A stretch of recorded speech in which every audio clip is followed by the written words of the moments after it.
Dear cuties, அனைவருக்கும் வணக்கம், வந்தனம், நமஸ்காரம். இன்னைக்கு நம்ம பார்க்க போறது cell the unit of life part 2. முதல் பார்ட் ஏற்கனவே பார்த்துட்டோம். இன்னைக்கு ரெண்டாவது பார்ட்டை பார்க்க போறோம். இங்க இருக்கிறது அனிமல் செல் அப்படிங்கிறது உனக்கு தெரியும். இங்க இருக்கிறது விலங்கு செல் என்பது உனக்கு தெரியும். ஏன்னா பிளான்ட் செல்லில் செல்வால் இருக்கும். தாவரங்களின் செல்லிலே செல் சுவரானது காணப்படும். In animal cell, cell wall is absent, only the cell membrane is present. விலங்கு செல்லிலே செல் சுவரானது காணப்படாது, செல் சவ்வு மட்டும்தான் இருக்கும் என்பது உங்களுக்கு தெரியும். இன்னைக்கு பார்க்க போறது சில செல் ஆர்கானல்ஸ், சில செல் நுண்ணுறுப்புகளை பற்றி பார்க்க இருக்கின்றோம். பிளஸ் பிளாஸ்மா மெம்பரேன், பிளாஸ்மா சவ்வு, பிளஸ் செல் வால், செல் சுவர், அதெல்லாம் பற்றி இன்னைக்கு பார்க்கலாம் அப்படின்னு இருக்கும். ஸோ எல்லாம் நீ படிச்சது தான் சின்ன கிளாஸ்ல, அதை திருப்பி நம்ம பார்க்க போறோம். நத்திங் ஸ்பெஷல் இன் இட், அது ஞாபகம் வச்சுக்கோ. இங்க பாருங்க, eukaryotic cells. You know what are eukaryotes? You means true, karyon means nucleus. Organism with a well-defined nucleus or organism with a true nucleus is said to be eukaryotes. U means true, carrion means nucleus. உண்மையான உட்கருவினை பெற்றிருக்கக்கூடிய உயிரினங்களை நாம் யூகாரியோட்டுகள் என அழைக்கிறோம். அப்ப எந்த ஆர்கானிசத்துல true nucleus இருக்கோ, உண்மையான உட்கரு இருக்கிறதோ, அவர்களை தான் யூகாரியோட்ஸ் என அழைக்கிறோம். Protista, fungi, Plantae and Animalia.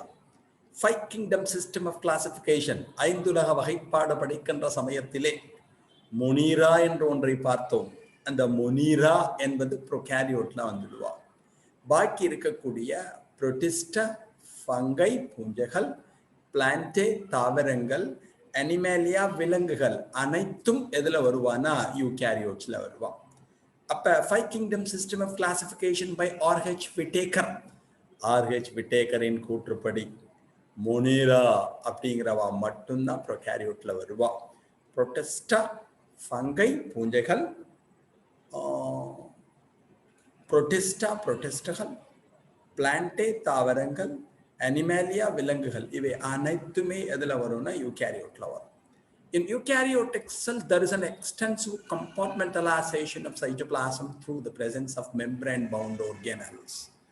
இவர்களுடைய சைட்டோபிளாசத்தை எடுத்துக்கொண்டோம் என்றால், சவ்வினால் சூழப்பட்ட, இரட்டை செவ்வினால் சூழப்பட்ட செல் நுண்ணுறுப்புகள் காணப்படும். அப்போ சின்ன சின்ன கம்பார்ட்மெண்ட் மாதிரி அது இருக்கும்.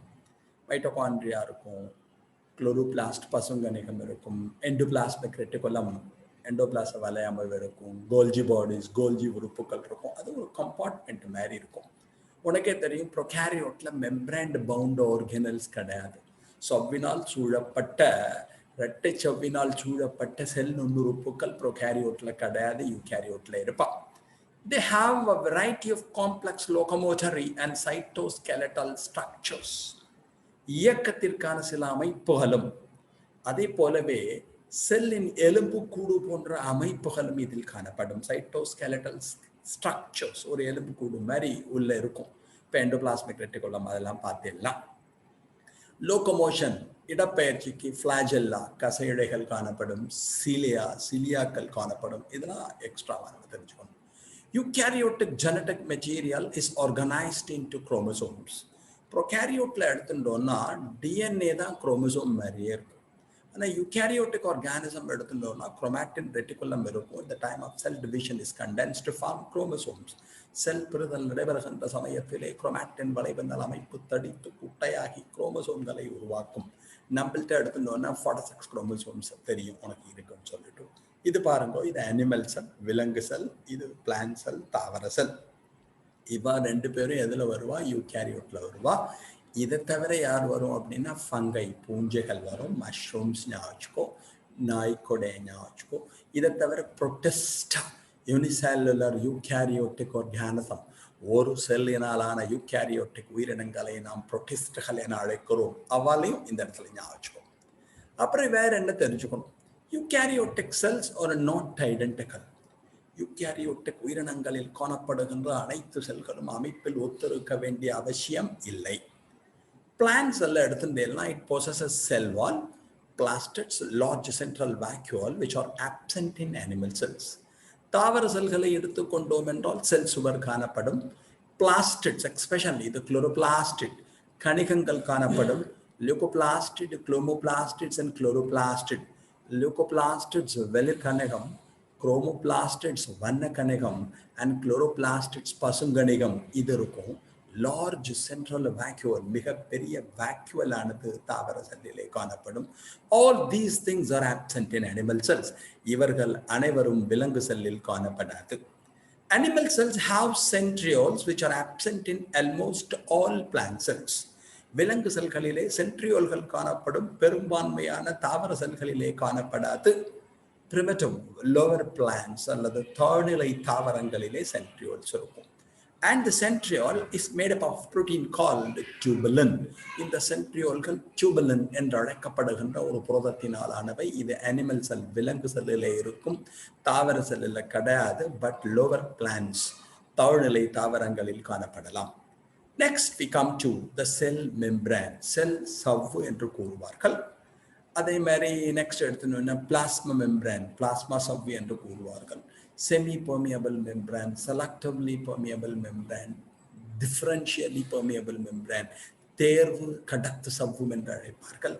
பயோ மெம்ப்ரேன், உயிரியல் சவ்வு என்று அழைப்பார்கள். ஸோ ஜென்ரலி செல்லை சுற்றி, சைட்டோபிளாசத்தை சுற்றி இருக்க ஒரு கவருக்கு பேர் பிளாஸ்மா மெம்ப்ரேன் பேர்.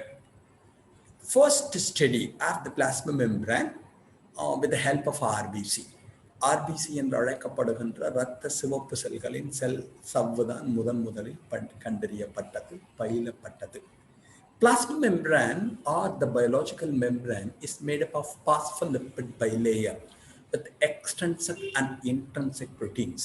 Plasma சவ்வு அல்லது உயிரியல் சவ்வானது பாஸ்போலிப்பிட், 2 பாஸ்போலிப்பிட் அடுக்குகளால் ஆனது.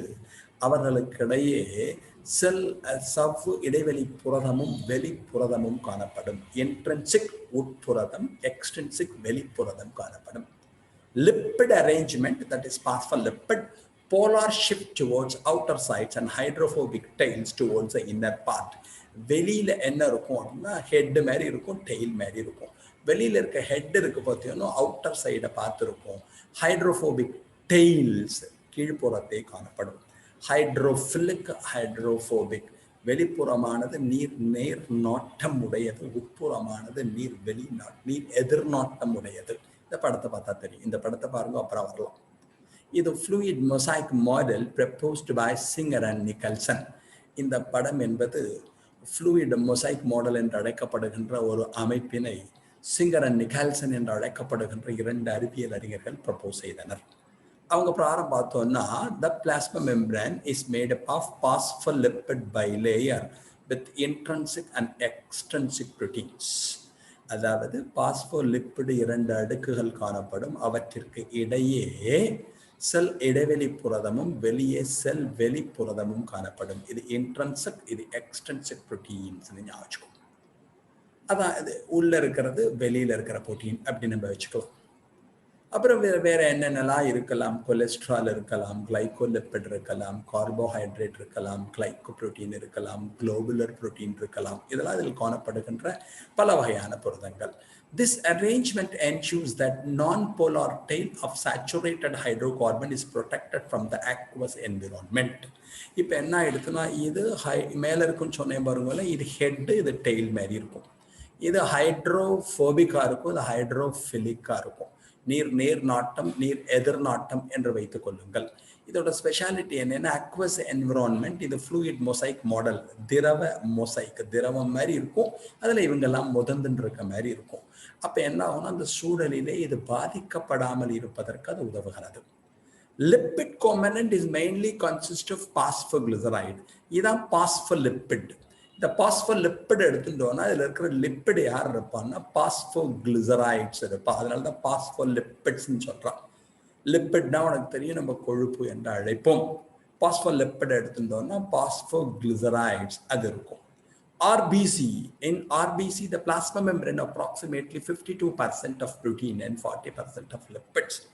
மனிதர்களின் ஆர்பிசியை எடுத்துக்கொண்டோம் என்றால் அதனை சூழ்ந்து காணப்படுகின்ற பிளாஸ்மா மெம்பரன்ல 52% புரதம் இருப்பா, 40% லிப்பிடுகள் காணப்படும் என்பதை ஞாபகம் வைத்துக்கொள். Depending on the age of extraction, two types of proteins are present, namely integral and peripheral proteins. அதை புரதத்தை எவ்வாறு நம்மால் எடுக்க முடியும் என்பதன் அடிப்படையில் பிளாஸ்மா சவ்வின் இடையே காணப்படுகின்ற புரதம், பிளாஸ்மா சவ்வின் வெளிப்புறத்தே காணப்படுகின்ற புரதம் என்று இரண்டாக பிரித்திருக்கின்றனர். இந்த பெரிஃபரல் புரோட்டீனை நம்மளால ஈஸியாக எக்ஸ்ட்ராக்ட் பண்ண முடியும். வெளிப்புறத்தே காணப்படுகின்ற புரதத்தை எளிதாக நம்மால் எடுக்க முடியும். செல் வெளிப்புரதம், செல் சவ்வு வெளிப்புரதம். இந்த உள்ள இருக்க புரதத்தை எக்ஸ்ட்ராக்ட் பண்றது இட்ஸ் அ மோர் டிஃபிகல்ட். இந்த உட்புறத்தை காணப்படுகின்ற புரதத்தை எக்ஸ்ட்ராக்ட் பண்ணது என்பது, வெளியில் எடுப்பது என்பது கடினமான ஒன்று என்பதை ஞாபகத்தில் வைத்துக்கொள். இவ்வளவு குழப்பத்தில் இது singer and Nicholson model, singer and Nicholson fluid mosaic model, திரவ மொசைக் மாடல் என்று இதனை வைத்துக் கொள்வோம். இதுல யார் இருப்பான்னா 2 பேர் மட்டும் ஞாபகம். இது பாஸ்போலிப்பிட். Phospholipid 1 minute. இங்கே பாருங்க, பாஸ்போலிப்பிட் பைலேயர். இது ஒரு பாஸ்போலிப்பிட் லேயர், இது ஒரு பாஸ்போலிப்பிட் லேயர். அப்போ பாஸ்போலிப்பிடுகள் 2 அடுக்குகளாக காணப்படும். With intrinsic and extrinsic protein. சவ்வு இடைவெளி புரதமும் சவ்வு வெளிப்புரதமும் காணப்படும். இதை ஈஸியாக எக்ஸ்ட்ராக்ட் பண்ணிடலாம். இதை எளிதில் எடுத்து விட முடியும். இதை எடுக்கிறது சம்மோட டிஃபிகல்ட், கொஞ்சம் கஷ்டமாக இருக்கும். அப்புறம் நீ முக்கியமாக ஞாபகம் வச்சுக்க வேண்டியது, இதற்கு பார்த்தோன்னா it act as a carrier protein. இது ஒரு கடத்து புரதமாக செயல்படுகிறது. ஒரு செல்லிலிருந்து ஒரு அடுத்த செல்லிற்கு ஏதாவது பொருட்கள் செல்ல வேண்டும் என்றால் இந்த மெம்பரேன் இருக்கு பார்த்தோன்னா, through the proteins that is a transport of materials takes place. பொருட்கள் கடத்தப்படுதல் என்பது இதன் வழியாக நடைபெறும். It act as a carrier protein. இது கடத்து புரதமாக செயல்படும் என்பதை ஞாபகம் வைத்துக்கொள். சில பேர் வாட்டரை கண்டக்ட் பண்ணுவா, நீரை கடத்துவதற்கு உதவும் அக்வா போரின்ஸ் என்று அவர்களை அழைப்பார்கள். அக்வா போரின்கள் என்று அவை அழைக்கப்படும் என்பதை ஞாபகத்தில் வைத்துக்கொள். அப்புறம் என்னன்னா, இந்த பாஸ்போலிப்பிட்ல இந்த ஏரியா இருக்கு பற்றியோன்னு, இது ஹைட்ரோஃபோபிக்கா இருக்கும், இது ஹைட்ரோஃபிலிக்கா இருக்கும். நீர் நேர்நாட்டம், நீர் எதிர்நாட்டம் உடையது என்பதை ஞாபகத்தில் வைத்துக்கொள். இந்த இடத்துல தான் இந்த fluid mosaic model simple diagram கொடுத்துருக்கு. ஃப்ளூயிட் மொசைக் மாடல், திரவ மொசைக் மாடலை ப்ரப்போஸ் பண்ணவர் யாருன்னு சொன்னேன், Singer and Nicolson and year 1972. It's a quasi fluid of lipid. Quasi fluid, அந்த இதை பாருங்க, இது பாஸ்போலிப்பிட் பை லேயர், இது ஒரு லேயர், இது ஒரு லேயர். இதில் இருக்கு பார்த்தீங்கன்னா, இதுதான் போலார் ஹெட்னு சொல்லுவா, இது நான் போலார் டெயில்னு சொல்லுவோம். இது ஹைட்ரோஃபிலிக்கா இருக்கும், இது ஹைட்ரோஃபோபிக்கா இருக்கும். இதுக்கு பேர் பெரிஃபரல் புரோட்டீன், வெளிப்புரதம்னு பேர். இது சவ்வின் இடையே காணப்படுகின்ற புரதம்னு பேர். 2 டைப் புரோட்டீன் இருப்பா, இன்ட்ரின்சிக் புரோட்டீன்ஸ் அண்ட் அது எக்ஸ்ட்ரின்சிக் புரோட்டீன்ஸ். அது அங்கே சொன்னதான் இங்கே கொடுத்துருக்கு. Quasi-fluid nature of lipid enables lateral movement of proteins within the overall bilayer. இது ஒரு திரவ நிலையில், திரவ மொசைக் நிலையில் காணப்படுவதால் இந்த லிப்பிட் என்ன ஆகும்னா, இந்த இடத்துல ஈஸியா நகர முடியும். It can very easily move within the membrane. சவ்விற்கு இடையே இது நகர முடியும். Fluid nature of membrane helps in the function like cell growth. இந்த ஃப்ளூயிட் திரவ நிலையில் காணப்படுதலோட அட்வான்டேஜ் என்னன்னா, செல் growth, செல்லின் வளர்ச்சிக்கு உதவும். ஃபார்மேஷன் ஆஃப் இன்டர்செல்லுலர் ஜங்ஷன், செல்களுக்கிடையே சந்திப்புகள் ஏற்படுவதற்கு உதவுகிறது. செக்ரேஷன், சுரத்தலுக்கு உதவுகிறது. எண்டோசைட்டோசிஸ், உட்புறத்தை எண்டோசைட்டோசிஸ் என்ற நிகழ்வு நடைபெற உதவுகிறது. செல் டிவிஷன், செல் பிரிதலுக்கு உதவுகிறது.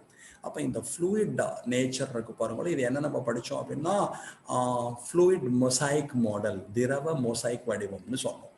திரவம் மாதிரி இருக்கும், அதில் மொசைக் மாதிரி எல்லாம் ஒட்டின்னு இருப்பா. இது எதுக்கெல்லாம் ஹெல்ப் பண்ணுறது? செல் வளர்ச்சி, cell growth, formation of intercellular junction, cell இடைவெளி சந்திப்புகள் ஏற்பட, செக்ரீஷன், சுரத்தலுக்கு, எண்டோசைட்டோசிஸ் என்று அழைக்கப்படுகின்ற ஒரு நிகழ்விற்கு மற்றும் செல் பிரிதலுக்கு உதவுகிறது. தென் பிளாஸ்மா மெம்பரேன், அதோட ஃபங்க்ஷன்ஸ் என்ன? இந்த இடத்துல வார்த்தைகள்லாம் கொடுத்துருக்கோம் பாருங்க, அது எப்படி பண்றதுன்னு சொல்லிட்டு. ஒன்று டிஃப்யூஷன், பரவல் என்று அழைக்கப்படுகின்ற ஒரு நிகழ்விற்கு உதவுகிறது. பரவல்லாம் உங்களுக்கு தெரியும், diffusion, movement of solid or liquid or gases particles from the place of its higher concentration to lower until the molecules are evenly distributed throughout the available space. திரவ வாயு மூலக்கூறுகள் செறிவு அதிகமான இடத்திலிருந்து செறிவு குறைவான இடத்தை நோக்கி சரிசமமாக பகிரப்படும் வரை பரவினால் அதற்கு பரவல் என்று பெயர். Here the process takes place without spending energy. ஆற்றல் இழப்பு இல்லாமல் நடைபெறுகிறது. சிம்பிள் டிஃப்யூஷன், இதை பாசிவ் ப்ராசஸ். இயல்பான நிகழ்வாக வைத்துக் கொள்ளலாம். ஃபெசிலிட்டேட்டட் டிஃப்யூஷன் அப்படின்னா புரதத்தின் துணை கொண்டு நடைபெறக்கூடிய ஒரு பரவல் வித்தவுட் ஸ்பெண்டிங் எனர்ஜி. அப்போ diffusion of substances takes place through proteins without spending energy. புரதத்தின் வழியாக புரோட்டீன் வழியாக என்ன ஆகும்னா கடத்தல் நடைபெறும், பரவல் நடைபெறும், ஆற்றல் இழப்பு இல்லாமல். அதுவும் பாசிவ்ல வரும், பாசிவ் டிரான்ஸ்போர்ட், இயல்பான கடத்தல் என்று அழைக்கலாம். ஆக்டிவ் டிரான்ஸ்போர்ட் அப்படின்னா transport of substances from one cell to another cell through proteins by spending energy.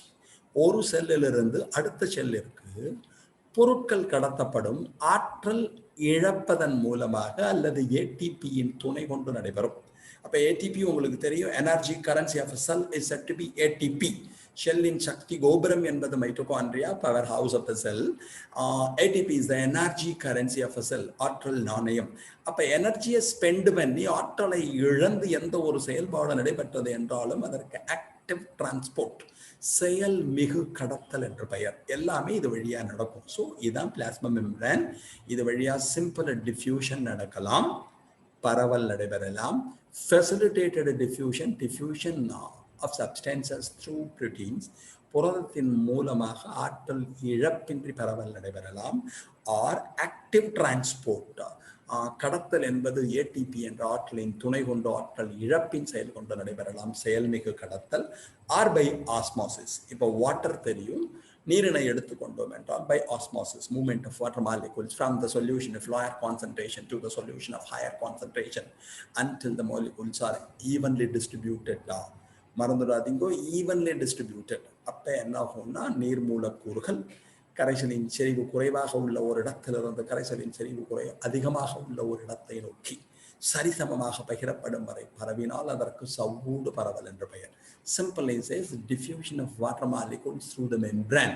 சவ்வின் வழியாக நீர் மூலக்கூறுகள் கடத்தப்படுதலுக்கு சவ்வூடு பரவல் என்று பெயர், ஆஸ்மாசிஸ். அதான் இந்த இடத்துல எழுதியிருக்கேன். அப்போ பிளாஸ்மா மெம்பரேனோட ஃபங்க்ஷன் என்ன? Transport of molecules across it. அதாவது சவ்வின் வழியாக பொருட்கள் கடத்தப்படுவதற்கு இந்த பிளாஸ்மா சவ்வானது உதவுகிறது. கடத்தல் என்பதை ஞாபகத்தில் வைத்துக்கொள்ளும். பாசிவ் டிரான்ஸ்போர்ட், இயல்பான கடத்தல், வித்தவுட் ஸ்பெண்டிங் எனர்ஜி, ஆற்றல் இழப்பின்றி. Active transport, energy dependent process, ஆற்றல் இழப்பின் மூலமாக அல்லது ஆற்றலின் துணை கொண்டு நடைபெறக்கூடிய கடத்தல், செயல்மிகு கடத்தல். நீங்க சின்ன கிளாஸ்ல படிக்கிறப்ப சோடியம் பொட்டாசியம் பம்ப் அப்படின்னு சொல்லிட்டு நியூரான்ல படிச்சிருப்பேன். அதை ஞாபகம் வச்சுக்கோங்க. சோடியம் பொட்டாசியம் பம்ப் என்பது நியூரான்கள்ல எப்படி செய்தியானது கடத்தப்படுகிறது என்பதை படித்திருப்பாய். Osmosis, water is transported through the membrane by osmosis. சவ்வின் வழியாக நீர் மூலக்கூறுகள் ஆஸ்மாசிஸ் சவ்வூடு பரவலின் மூலமாக கடத்தப்படும். நியூட்ரல் சொல்யூட் சிம்பிள் டிஃப்யூஷன், சாதாரணமான பொருட்கள் எளிய பரவலின் மூலமாக கடத்தப்படும். Facilitated diffusion through carrier protein, polar மூலக்கூறுகள் என்பவை ஃபெசிலிட்டேட்டட் டிஃப்யூஷன் புரதத்தின் மூலமாக வித்தவுட் ஸ்பெண்டிங் எனர்ஜி நடக்கும். ஸோ இது எல்லாமே the functions of plasma membrane, plasma சவ்வின் பணி என்பதை ஞாபகத்தில் வைத்துக்கொள். அப்புறம் இது வேற என்ன பண்ணலாம் அப்படின்னா ஃபேகோசைட்டோசிஸ் அண்ட் பீனோசைட்டோசிஸ் ரெண்டு படிச்சிருப்பேன். Cell drinking is said to be pinocytosis. Cell eating is said to be phagocytosis. Cell விழுங்குதல் அதுக்கு ஃபேகோசைட்டோசிஸ்னு பேரு. செல் அருந்துதல் அதுக்கு பீனோசைட்டோசிஸ்னு பேரு. இந்த ஃபங்க்ஷனை யார் பண்ணுவா? பிளாஸ்மா சவ்வானது செய்யும் என்பதை நீங்கள் ஞாபகத்தில் வைத்துக் கொள்ளுங்கள். இது எங்க படிச்சிருப்பேன்? அந்த இம்யூனாலஜி டிசீஸ்லாம் படிக்கிற சமயத்துல இம்யூனிட்டி, நோய் தடை காப்பில் படிக்கிறப்ப macrophages and neutrophils are the very good phagocytic செல்ஸ்னு படிச்சிருப்பேன். மேக்ரோஃபேஜ்களும் நியூட்ரோஃபில்களும் செல் விழுங்குதல் என்று அழைக்கப்படுகின்ற நிகழ்வில் ஈடுபடுகின்றன என்பது உங்களுக்கு தெரியும். அதை இந்த இடத்துல ஞாபகம். அடுத்தது we come to the cell wall. Dear cuties, now we come to cell wall. செல் சுவரை பற்றி வருவோம். ஏற்கனவே உனக்கு தெரிஞ்சதுதான். In plant cell, the plasma membrane is protected by the cell wall. தாவர செல்களை எடுத்துக்கொண்டோம் என்றால் பிளாஸ்மா சவ்வினை சூழ்ந்து காணப்படுகின்ற ஒரு பாதுகாப்பு உரைக்கு செல் சுவர் என்று பெயர். இட்ஸ் அ நான் லிவிங் ரிஜிட் ஸ்ட்ரக்சர். இது உயிரற்ற விறைப்பு தன்மையுடைய ஒன்றாக இருக்கும் என்பதை ஞாபகம் வச்சுக்கொள்ளும். The main function of cell wall is to protect the cell from mechanical damage and infection. அதாவது வெளிப்புற அழுத்தத்திலிருந்து செல்களை பாதுகாக்கின்ற பணியினை செய்கிறது. நோய் தாக்குதலிலிருந்து அல்லது நோய் தொற்று ஏற்படாமல் பாதுகாக்கிறது. From mechanical damage and infection, இது ஞாபகம். Helps in cell-to-cell interaction and also provides barrier to undesirable macromolecules. Cell-to-cell interaction ஒரு செல் அடுத்த செல்லுடன் தொடர்பு கொள்வதற்கு இது உதவுகிறது. அதே மாதிரி undesirable macromolecule தேவையற்ற பெரிய மூலக்கூறுகள் உள்ளே வருவதை தடுக்கின்ற பணியினையும் செய்கிறது. ரொம்ப சிம்பிளா சொல்லணும்னா the function of cell wall is protection. செல்லினை செல்லின் உட்புறத்தை காணப்படுகின்ற புரோட்டோபிளாஸ்டினை பாதுகாக்கின்ற பணியினை செய்கிறது. So the main function of cell wall is to protect the protoplast. புரோட்டோபிளாஸ்டினை பாதுகாக்கின்ற பணியினை செய்கிறது என்பதை ஞாபகத்தில் வைத்துக்கொள். இன்ஃபெக்ஷன் நோய் தொற்று வராமல் தடுப்பதிலும் முக்கிய பங்கினை வகிக்கிறது. Prevent the entry of unwanted macromolecules. தேவையற்ற பெரிய மூலக்கூறுகள் செல்லின் உட்புறத்தை புரோட்டோபிளாசத்தின் உட்புறத்தை நுழைவதை தடுக்கிறது. In algae, the cell wall is made up of cellulose, galactans, mannans, and minerals like calcium carbonate. ஆல்காக்களை எடுத்துக்கொண்டோம் என்றால் அதனுடைய செல் சுவரானது செல்லுலோஸ், கேலக்டோன்ஸ், மேனோன்ஸ், அதை தவிர தாது பொருட்களாகிய கால்சியம் கார்பனேட்டினை பெற்றிருக்கும் என்பதை ஞாபகத்தில் வைத்துக்கொள். இது பேஸா தெரிஞ்சுக்கணும். இது செல்லுன்னு வச்சுக்கோயே, இந்த செல் உள்ள இருக்கிறது லியூமென்னா செல் கேவிட்டி, செல் இடைவெளி என்று பெயர். இது ஒரு செல் வச்சுக்கோ, இந்த பக்கம் ஒரு செல் வச்சுக்கோ. The adjacent cells are connected by a cementing substance called the middle lamella. அடுத்தடுத்த செல்களை இணைக்கக்கூடிய ஒரு சிமெண்ட் போன்ற பொருள் இருக்கு, மைய அடுக்கு என்று பெயர். This middle lamella is made up of calcium pectate and magnesium pectate. இந்த மைய அடுக்கானது கால்சியம் பெக்டேட்டினாலும் மெக்னீசியம் பெக்டேட்டினாலும் ஆனது. ஜெனரலி எடுத்துட்டோம்னா செல் பிளான்ட்ல ரெண்டு இருப்பா. உனக்கு பேர் பிரைமரி செல் வால்னு பேர், அடுத்ததுக்கு செகண்டரி செல் வால்னு பேர். முதலாம் நிலை செல் சுவர், இரண்டாம் நிலை செல் சுவர் என்று இரண்டாக பிரித்திருப்பார்கள். முதலாம் நிலை செல் சுவர் ஃபர்ஸ்ட், அப்புறம் செகண்டர் செல் வால் இரண்டாம் நிலை செல் சுவர். அதில் S1, S2, S3ங்கிற லேயர்லாம் இருக்கும். அப்படிங்கிறத மனசில் வச்சுக்கோ. அப்புறம் வேற என்ன இதில் தெரியணும், ஆல்கே எடுத்துட்டோம்னா cell wall is made up of cellulose. ஆல்காக்களிலே செல் சுவரானது செல்லுலோஸ்னு படித்தோம். In fungi the cell wall is made up of fungal cellulose or chitin. பூஞ்சைகளை எடுத்துக்கொண்டோம் என்றால் பூஞ்சையின் செல் சுவரானது பூஞ்சை செல்லுலோஸ் அல்லது கைட்டின் என்று அழைக்கப்படுகின்ற பொருளினால் ஆனது. இதை வேற எங்க படிச்சோம்னா ஆர்த்ரோபோட்ஸ் படிக்கிறப்ப the exoskeleton of arthropod is made up of chitin. அதாவது கணுக்காலிகளை எடுத்துக்கொண்டோம் என்றால், பூச்சிகளை எடுத்துக்கொண்டோம் என்றால் அதனுடைய வெளி எலும்பு கூடு, வெளி சட்டகம், புறச்சட்டகம், அது எதனால ஆனது அப்படின்னா கைட்டின்னு படிச்சிருப்பது கொஞ்சம் ஞாபகம். இன் அதர் பிளான்ஸ், அதாவது ஆல்காக்களையும் பூஞ்சைகளையும் தவிர பிறவற்றிலே cell wall is made up of cellulose, hemicellulose, pectins and proteins. பிற தாவரங்களின் செல் சுவரானது cellulose, hemicellulose, pectin, cutin, chitin, lignin, suberin, proteins, இது மாதிரி நிறைய பேர் இருப்பான்.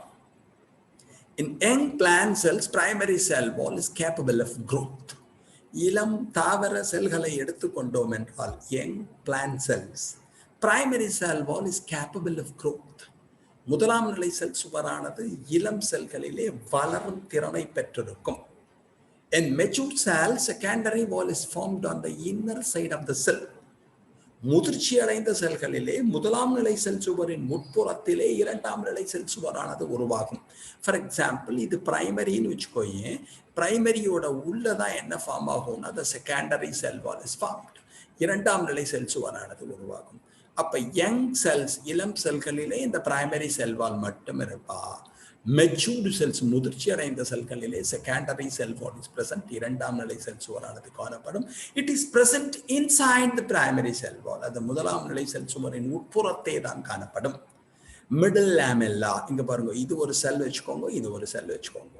The adjacent cells are connected by a cementing substance called middle lamella. அடுத்தடுத்த செல்களை இணைக்க உதவுகின்ற சிமெண்ட் போன்ற ஒரு அடுக்கு இருக்கு, மைய அடுக்கு என்று பெயர். It is made up of calcium pectate and magnesium pectate. இது கால்சியம் பெக்டேட்டினாலும் மெக்னீசியம் பெக்டேட்டினாலும் ஆனது. இதுல பார்த்தீங்கன்னா சென்டர்ல பிளாஸ்மோடெஸ்மேட்டா அப்படின்னு சொல்லிட்டு ஒரு ஹோல் இருக்கும், ஒரு துளையானது காணப்படும். Plasmodesmata which connect the cytoplasm of neighboring cells. அடுத்தடுத்த செல்களின் சைட்டோபிளாசத்தை இணைக்கக்கூடிய ஒரு அமைப்பிற்குத்தான் பிளாஸ்மோடெஸ்மேட்டான்னு பேர். அப்போ இந்த செல் வால்ல சில இடத்துல ஹோல்ஸ் இருக்கும், துளைகள் காணப்படும், அதற்கு பிளாஸ்மோடெஸ்மேட்டான்னு பேர். இந்த பிளாஸ்மோடெஸ்மேட்டா தான் it connects a cytoplasm of the adjacent cells. அடுத்தடுத்த செல்களின் சைட்டோபிளாசத்தை இணைப்பதில் முக்கிய பங்கினை வகிப்பது பிளாஸ்மோடெஸ்மேட்டா என்பதை ஞாபகத்தில் வைத்துக்கொள். Functions of cell wall. Cell wallோட functions என்ன? Cell wall offers definite shape and rigidity to the cell. செல்லிற்கு குறிப்பிட்ட வடிவத்தை அளிக்கிறது, விரைப்புத்தன்மை அளிக்கிறது. It serves as a barrier for several molecules to enter the cells. தேவையற்ற மூலக்கூறுகள் உள்ளே நுழைவதை தடுக்கின்ற பணியினை செய்கிறது. Mechanism of defense for the cells, அதாவது செல்லிற்கு ஒரு எதிர்ப்பு திறனாக, செல்லினை பாதுகாக்கக்கூடிய ஒரு அரணாக இருக்கிறது. Prevents the bursting of cells by maintaining the osmotic pressure. Osmotic அழுத்தத்தை சீராக வைத்திருந்து செல் வெடித்தலிலிருந்து காக்கிறது, பர்ஸ்ட் ஆகாமல் ஸ்டாப் பண்ணுவா. Provides protection to the internal protoplasm against mechanical injury. உட்புறத்தை காணப்படுகின்ற புரோட்டோபிளாசத்தினை பாதுகாக்கின்ற பணியினை செய்கிறது, வெளி அழுத்தத்திலிருந்து பாதுகாக்கிறது என்பதை ஞாபகத்தில் வைத்துக்கொள். இது செல் வால்ல நீ முக்கியமாக ஞாபகம் வச்சுக்க வேண்டியது. ஓகேயா? Thanks a lot for hearing. Thank you very much. Thank you.